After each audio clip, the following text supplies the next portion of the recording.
This video comes in 4 parts. Part A, awkward introduction, not including this one. Part B, 5 things from my room that I wanted to show you. Well, they're not that special, but I like them. Part C, we're going to be, learning the first part of a series of parts talking about Shakespearean text and what I've learned from my class that I'm taking. And Part D, a short little ditty that I've written myself. Get excited. A is for always late, that's good enough for me. A is for always late, that's not good at all. What comes before Part B? Party! So it's time for Part B. 1, 2, 3, 4. Love this book to death. Speaking of books, have you looked up John Green's first 2 chapters of his novel? They're pretty darn amazing. By the way, John, if you're watching this, I love you. Okay, that's it. 5. It got a chip in it. It fell. Very upset about that. On to Part C. On to Part C. Part of Part C.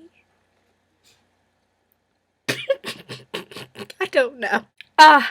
The Bard.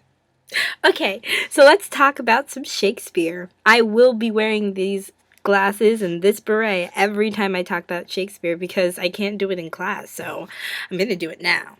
So, my teacher is amazing. He is in love with Shakespeare. I mean, he's already married, but I think if he weren't, he would marry Shakespeare if he could. But necrophilia, so not so sure about that one. But then again, I'm kind of in love with Gene Kelly, so whatever. Okay, let's keep going. So we're going to talk about 1, what is Shakespeare's direction to the actor? Now, think about it. He doesn't really give very many stage directions. However, Sir Peter Hall said, Shakespeare tells the actor when to go fast and when to go slow, when to come in on cue and when to accent a particular word or series of words. He tells the actor much else, and he always tells them when to do it, provided the actor knows where to look. But he never tells them why. The motive, the why, remains the creative task of the actor. Thank you, Sir Peter Hall. What I'm going to start doing is I'm just going through the packet that I was given. So, we talk about what is scansion. Scansion is the syllable-by-syllable analysis of verse to help discern how the poet creates meaning. Let's talk about the difference between verse and prose. Verse conforms to a pattern of stressed and unstressed syllables, while prose doesn't really conform to a discernible pattern. Okay, so we are going to be talking about verse mostly because it follows a pattern that you can really dissect and understand. So let's talk about what is iambic pentameter.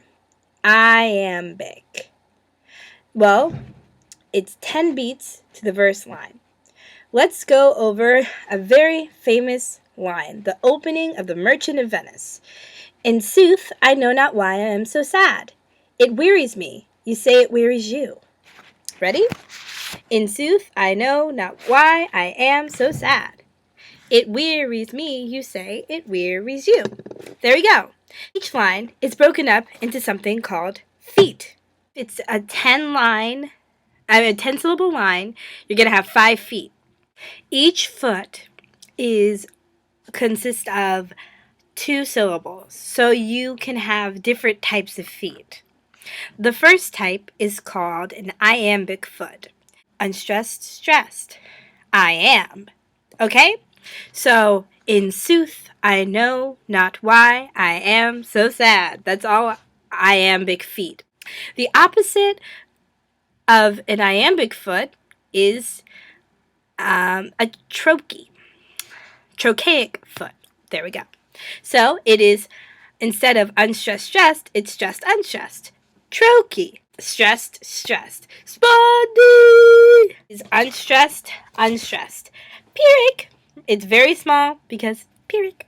Stressed, unstressed, unstressed. Dactyl. It's called a dactyl. Lastly, number 7, amphibrach. Unstressed, stressed, unstressed. That's it for your Shakespeare lesson of the day, Maya. Until then, we're gonna mosey on down to part D. Well, for the past couple of days, it's been raining. So in class today, I started singing, "If all the raindrops were lemon drops and gumdrops, oh, what a rain that would be." I came up with another verse, and I thought it was kind of funny. "If all the hurricanes were hamburgers and pizza, oh, what a hurricane that would be. Standing outside, trying hard not to die. Ah, ah, ah, ah, ah, ah, ah. If all the hurricanes were hamburgers and pizza, oh, what a storm that would be. Cheesy.